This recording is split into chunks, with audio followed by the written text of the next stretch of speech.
হতাশা মাদক দিয়ে দূর হয় না। হতাশা দূর হবে, বলে দিব, তিনটা জিনিস, মাত্র তিনটা। কয়টা ভাই? এক, 5 ওয়াক্ত নামাজ। এক কি? নামাজে আপনি অজু করে সেজদা দেন, ইনশাল্লাহ আপনার মনে প্রশান্তি না আসলে আমাকে এসে বলেন যে আসে না। চোখের পানি, মনের আবেগ যা আছে আপনার ভিতরে, কষ্ট, দুঃখ, যন্ত্রণা, সব আল্লাহকে ঢেলে দিবেন ইনশাল্লাহ। নিজের আবেগ ধরে রাখবেন এখানে, আপনি আল্লাহর জন্য ঢেলে দিবেন। মানুষকে আবেগ দেখা কি লাভ? মানুষ আপনার চোখের পানির মর্ম বুঝবে? মানুষ কি মানুষের চোখের পানির মর্ম বুঝে? আপনার পিতা যদি মারা যায়, আমার কাছে এসে দোয়া চান কান্নাকাটি করে, আমি দোয়া করতে পারবো, কিন্তু আমি কিন্তু আপনার ফিলিংসটা বুঝতে পারবো না।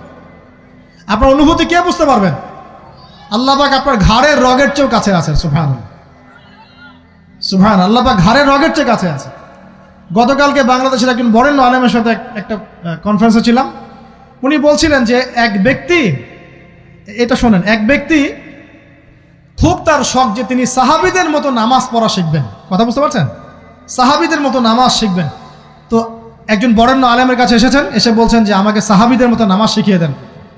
তখন সেই আলেম আরেকজন আলেমের সন্ধান দিয়েছেন, যা তুমি তার কাছে যাও, তিনি শেখাবেন। তো সেই ব্যক্তি একটু অবাক হয়েছেন, কারণ যাকে প্রশ্ন করেছিলেন তিনি অনেক বড় মুহাদ্দিস, আর যার কাছে পাঠানো হচ্ছে তিনি অত বড় মুহাদ্দিস নন, কিন্তু আবেদ, আমল করেন। তাকে গিয়ে বলছেন উনি আমাকে পাঠিয়েছেন সাহাবীওয়ালা নামাজ শিখিয়ে দেন। তখন তিনি বলছেন ঠিক আছে, সুন্দর করে অজু করে আসো, সুন্দর করে অজু করে আসো। অজু করার সময় খালি খেয়াল রাখবা যে আমি অজু করছি শুধু আল্লাহর সন্তুষ্টির জন্য। কি খেয়াল রাখবেন? অজু করছি শুধু আল্লাহকে রাজি খুশি করার জন্য অজু করছে, আর কোনো উদ্দেশ্য নাই আমার। অজু করতে যাচ্ছে, তিনি আবার বলছেন দাঁড়াও, শুধু আল্লাহকে রাজি খুশি করার জন্য অজু করো। আবার শুরু করছেন, আবার বলছেন শোনো, শুধু আল্লাহকে রাজি খুশি করার জন্য অজু করো। এভাবে বলতেই আছেন। নামাজে দাঁড়িয়েছেন, দাঁড়ানোর আগে বলছেন শোনো, শুধু আল্লাহকে রাজি খুশি করার জন্য নামাজ পড়ো। বলতেই আছেন। এক পর্যায়ে সে ব্যক্তি নামাজ শুরু করলো।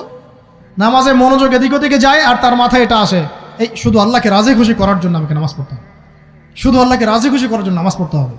এই চিন্তা তার মনের মধ্যে ঘুরপাক খাচ্ছে। এভাবে নামাজটা সে শেষ করে চিন্তা করছে যে নামাজ তো পুরোপুরি মনোযোগ দিতে পারলাম না।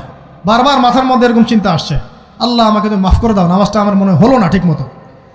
তখন সে ফিরে এসে তার সে ওস্তাদকে বলছেন আমার তো নামাজ এরকম করে পড়লাম, কিন্তু শেষমেশ মনে হলো যে নামাজটা হয়তো কবুল হয় নাই, আল্লাহর কাছে খুব মাফ চাইলাম, আল্লাহ আমাকে মাফ করে দাও, নামাজটা মনে হলো না।